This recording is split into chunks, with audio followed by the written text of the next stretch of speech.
Tumo na kayo. Ay, diyan na kayo pala, diyan na kayo.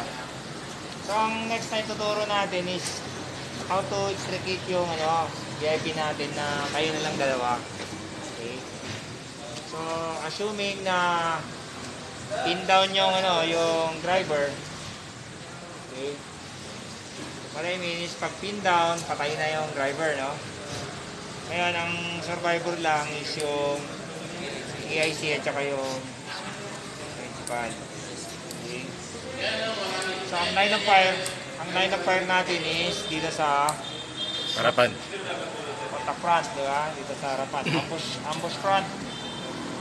Kailangan i-execute natin yung VIP natin sa walang out of line of fire, di ba?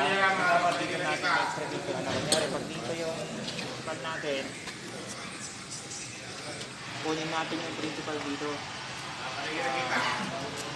Dito sa side na to. Ngayon, pag dito naman siya, kasi usually, gusto niya dito sa right side, malilipatin natin siya abruptly, papunta doon sa atin. Makapag-explain. Kasi pag dito, pwede rin dito. Pero, paano kung dito, yung yung Kalaban. kailangan dito, kayo doon, kahit dito, papuntang left. Okay. So, ang gagawin natin,